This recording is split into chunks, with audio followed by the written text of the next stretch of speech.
Okay. So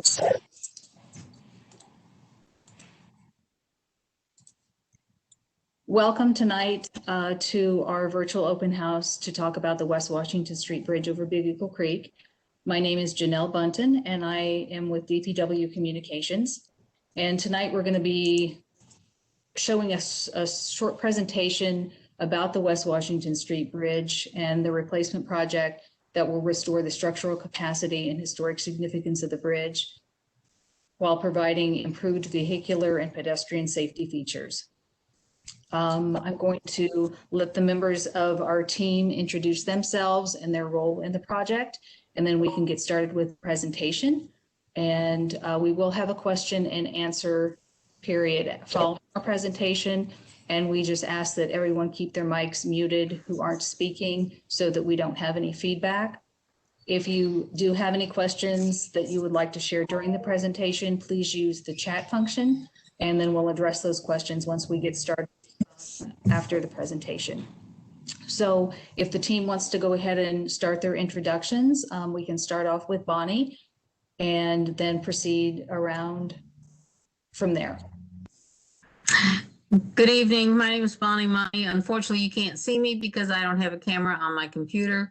I am the design engineer and assistant project manager for the design and development of the repair plans.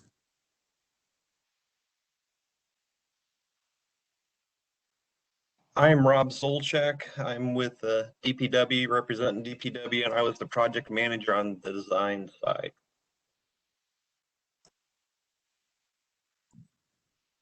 I'm Jason Summerfield with Butler Fairman Seifert Engineering. I'm PEPS on this job. We'll be taking care of construction inspection and project management.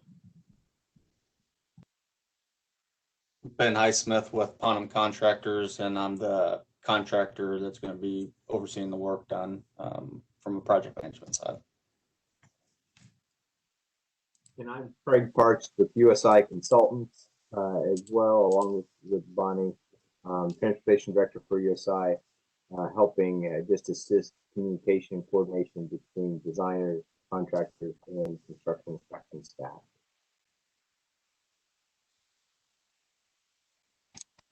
Okay, looks like we've got everybody. Sherry Hopper. Oh, sorry, Sherry.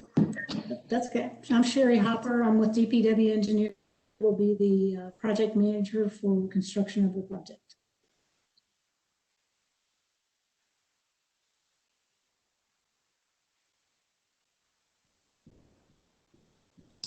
Janelle, you're muted. I know. Thank you. So I guess we can go ahead and get started with the presentation, and then we'll move into questions and answers after that's completed.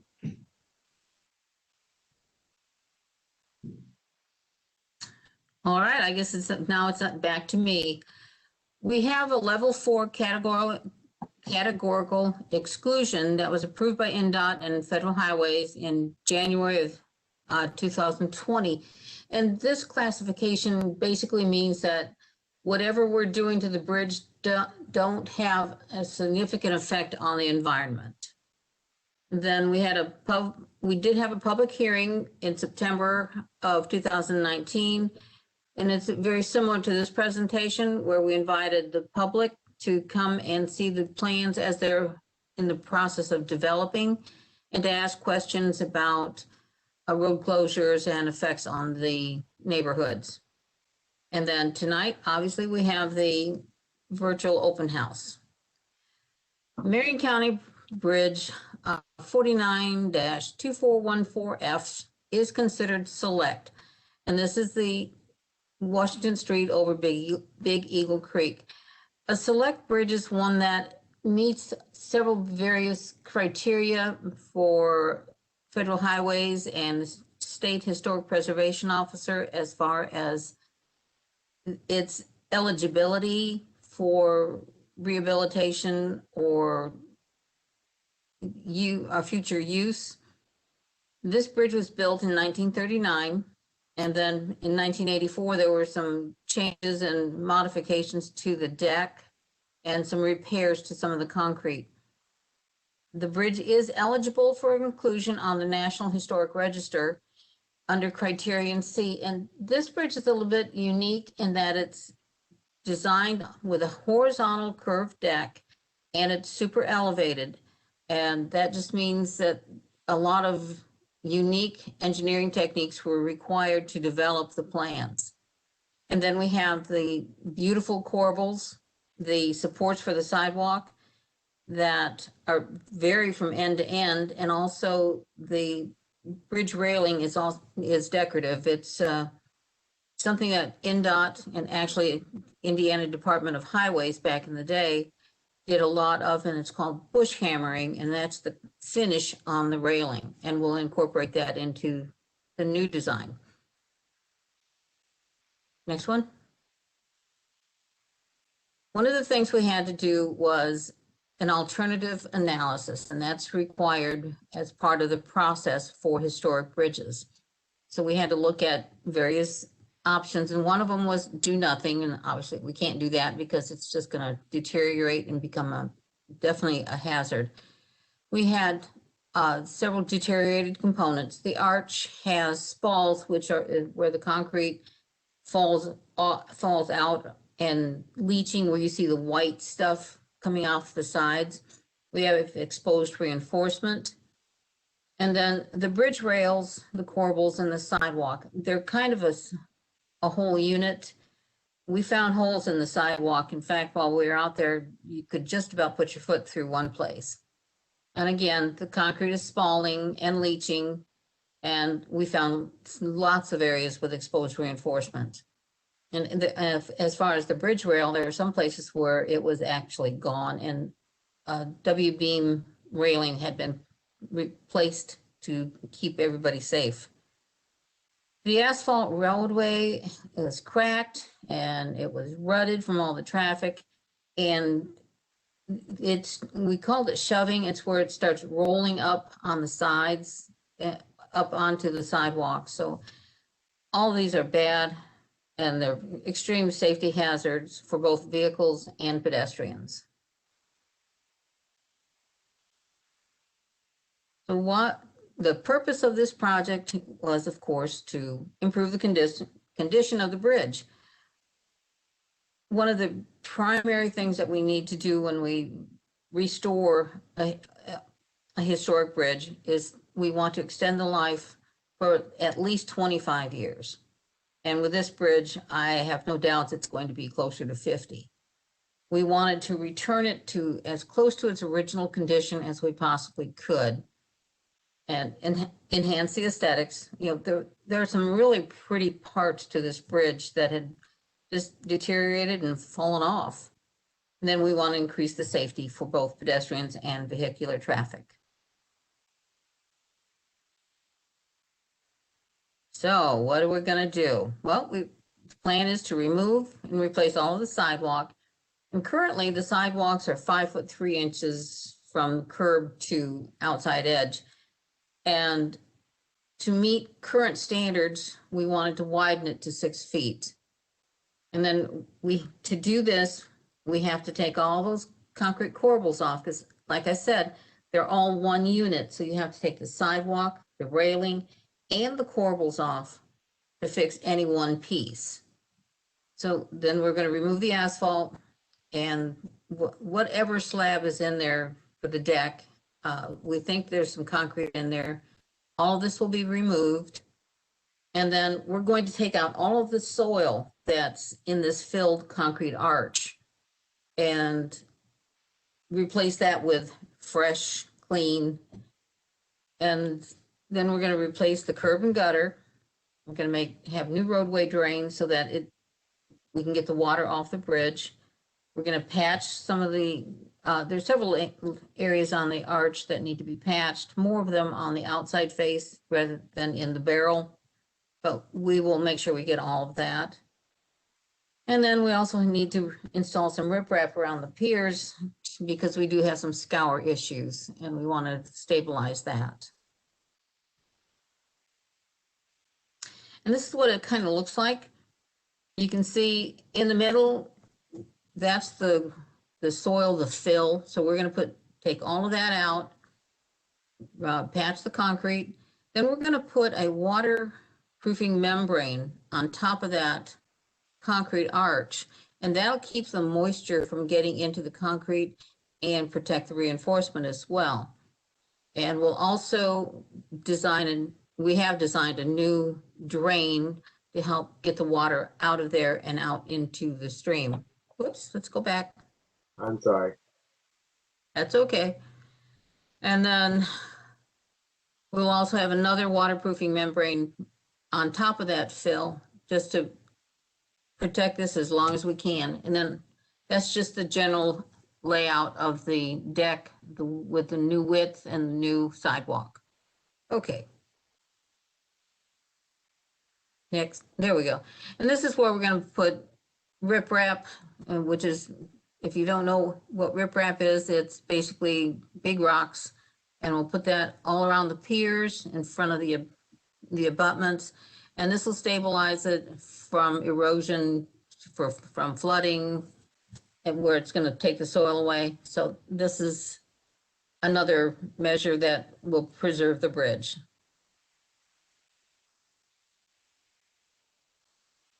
And that's what it's going to look like from the side. It should look exactly like it does now when you're looking at it from a distance.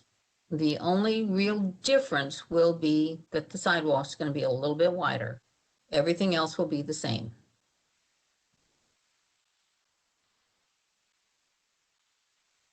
So, because we're working in a waterway, there are several permits that have been required.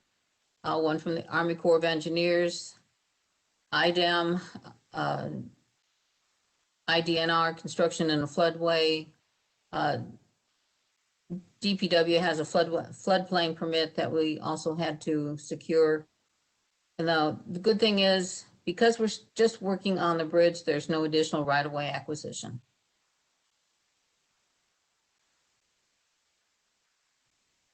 And this is probably the most important slide in this entire presentation, and that's the maintenance of traffic. It's going to affect Holt Road, West Michigan Road, North Tibbs. It's going to add approximately 2.5 miles to get from one end of the bridge to the other, and it will have an impact on the businesses in the area. The Rockville Road intersection will remain open. That'll help. We will be putting up signs and barricades during construction, and these will be placed 2 weeks in advance of the road closure. So we'll give you some heads up on that.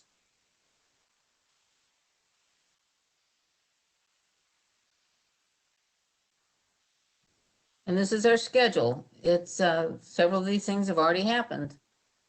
We started in February of 2018 when we all met out at the site, and we found out how many utilities were involved in this project.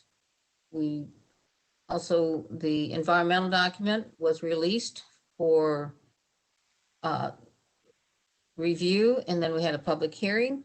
The environmental document has been approved, and the project was let in October of 2020, and the contractor was given the notice to proceed in December of 20.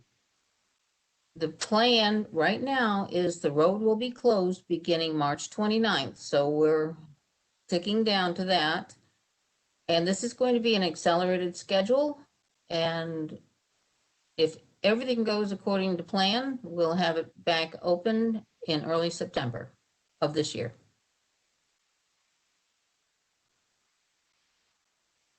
It's an expensive project, but I personally believe it's worth it. We're salvaging, restoring a very unique piece of Indianapolis history. The construction is close to 29 or 2.9 million, and the overall project cost is about 3.5 million.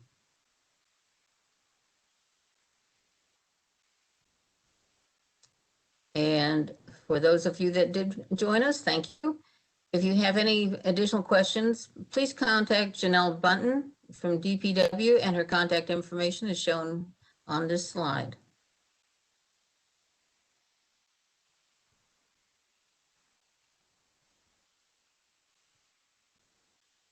And I think it's back to you now, Janelle. Thanks, Bonnie. That was great.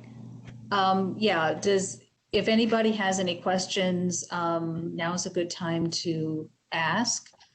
We finished the presentation, so we're open to questions, regarding the bridge construction and design, and also any detour related questions. You can put them in the chat box if that's more convenient. Otherwise, feel free to unmute and just ask us the question. But we have a lot of experts here that are able to answer any of the questions that you might have. And like Bonnie said, if you have any questions after this meeting, please take down my information and give me a call or drop me an email, and then I'll be sure to respond to those questions as soon as I can.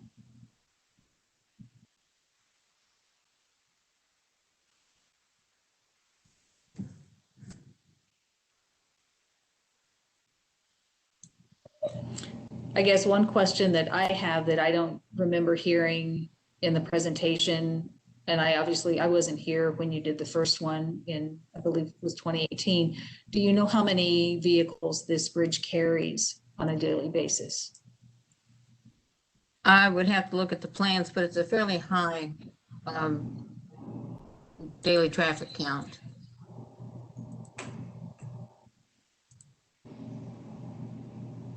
Janelle, the answer is 25,000. about 24,000 vehicles a day. Okay, thank you. Yeah, I figured it was, quite significant. I just wasn't sure exactly how high that number was, but yeah, that's a lot of traffic.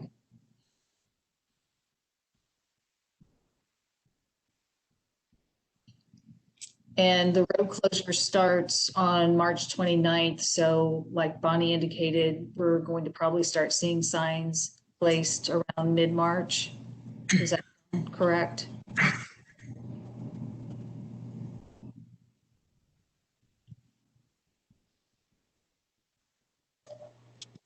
Then that's a question you should probably answer on signage and when you guys intend to get those.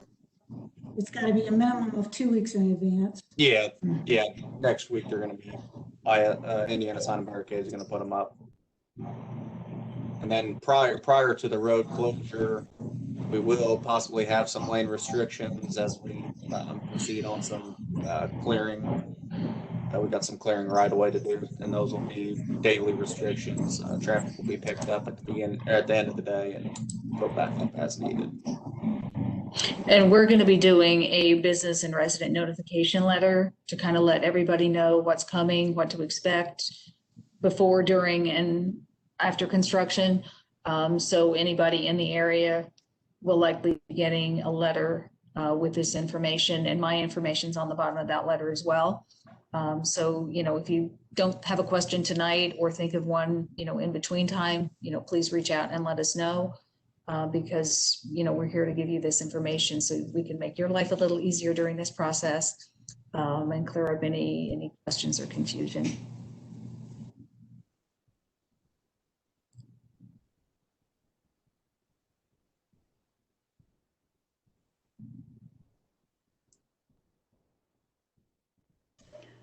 Janelle, one thing to note too, and I saw it on the screen, but I didn't hear it said, but this is a federally funded project. So 80% is federal funded, 20% is local of the construction and inspection costs. Yes.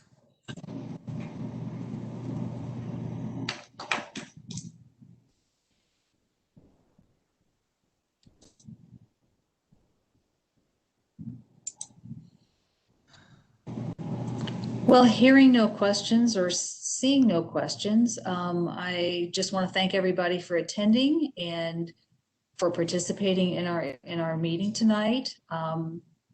Again, if you have any questions, please reach out, give me a call, drop me an email. I'll be happy to answer any questions that you have regarding the project. And we will be sending out a letter, so you may receive a notification letter with information about how mail is going to be handled, trash pickup, road access, driveway access, that type of thing. If you're business is located within this area. But just want to say thank you to our participants and Team DPW for showing up tonight and giving us all this information. And this information will also be available online at our website at nd.gov/DPW, major projects, major transportation projects and infrastructure under our bridge improvement projects. We have the presentation available, and we'll also have a recording of this meeting for viewing at your convenience.